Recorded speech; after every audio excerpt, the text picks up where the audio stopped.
Somebody asked me one time, so what is leadership? And you talk about leadership like we all know. What is it then? Here's this picture of it. How would you define it? And there's a lot of great definitions in the book that we've taken from great experts.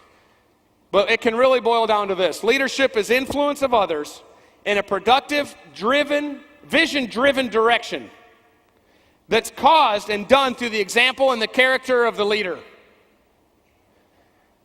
And you think, well, who is a leader? And there's a lot of misconceptions when it comes to talking about leadership. I remember when I first started hearing the word leader, I thought you had to look like Greg Norman. Or you had to be a Hollywood-looking type with long flowing hair in the wind and blood on your sword. But that's not what a leader is. People get scared off by the term leader. That's not what a leader is. A leader is anyone who influences others in a positive direction. A leader is someone who has a picture of what can be and really what should be, and they can't get rid of that thought. And that thought causes them to move in that direction. There's a quote that says, leadership is a planned assault upon the status quo. A leader is someone who cannot stand the fact that what is the way it is. And they have to change it. It can be in big ways, it could be in small ways, and it can be wherever you are. It could be a teenage boy deciding to say no to drugs and take 3 of his friends out of the locker room with him and say, this is stupid, let's get out of here. That could be leadership. It could be a single mom struggling to raise her children in the inner city, and she takes extra jobs and tries to train her children and gets them a mentor and gets them out of there or gets them a good environment. These are all leadership where someone takes a look at something that's wrong, or they see something that should be made more right, and they take action to do it out of the conviction of their character. There's another statement that says leadership is character in motion. This isn't right, or this needs to be made more right, and my character will not allow it to remain so. It must change, and I will take initiative to do something about it, whether I look like Greg Norman or not. That's what a leader is, and it can be anyone. The misnomer is that people think a leader has to be someone in a position of authority, but yet everybody, and this is an important one, this is why the book is relevant, everyone is called to be a leader at some point, and probably many points in the course of their life. Would it make sense to figure out how to be a good one then?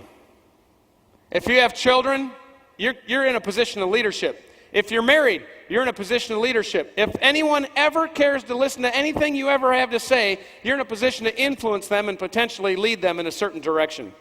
That's who a leader one is. And everyone is called to be a leader at many points. Why is it relevant? Leadership is the impulse that starts the momentum that advances the changes that happen.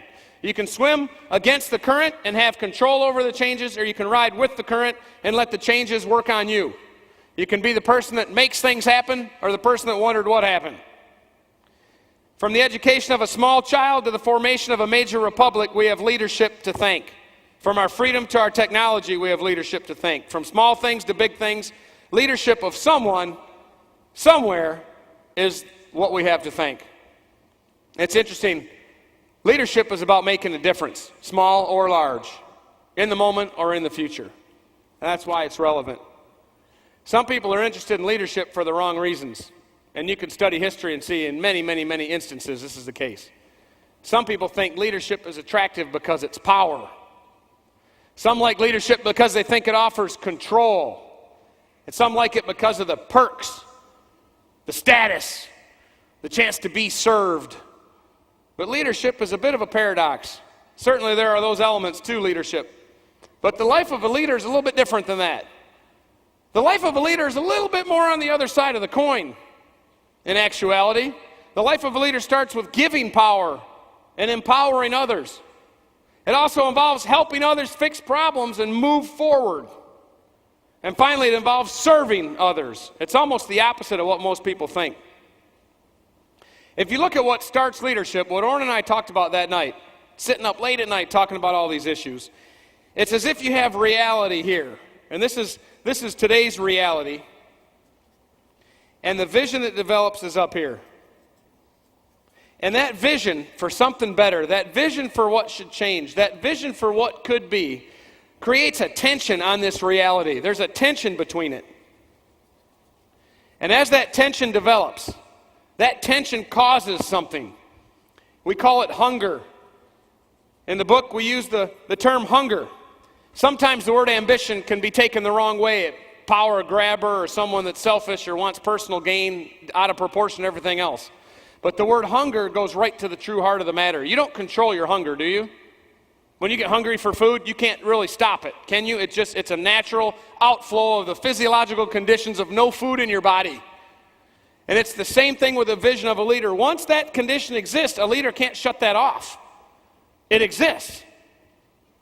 Rosa Parks didn't get on that bus that day planning to cause a ruckus. But the vision for what should be, the conviction of her character, kept her in the seat versus the reality of that's not what the rules are on this bus. And that caused a hunger to do the right thing at whatever risk to herself of being arrested. And we can go through history and come up with example after example after example after the example when the vision for something that should be or could be produces a tension against today's actual reality, which results in hunger. But there's another word mixed in here, and it's courage. Courage is not action in spite of fear. Courage is not action without fear, it's action in spite of fear. Even though, there wouldn't be courage without fear. There wouldn't be courage without the concern for the ramifications of your actions, but you do it anyway because it's the right thing. Because the vision's clear, because the tension pulls you from today's reality to what could be. A planned assault on the status quo. This has to change. We have to make a difference here. We've got to sway this. This has to be different. It could be a positive, it could be a negative, but it's something that develops conviction, that brings courage to make something change from today's reality. How do you get this? If we're all called to lead at some point in our life, if we're all called to lead right where we're planted, right with who we are, with what we do, whether it's in your church or wherever it would be, how do you get this hunger? How do you get a clear vision for what should be? Well, it's actually a discipline. It's actually a discipline to be motivated to accomplish great things. Left to our natural selves, we'll be lazy and kind of take the path of least resistance, and we'll put things off to tomorrow. But if there's a true hunger burning for something else, it won't let us rest. We have to go do it.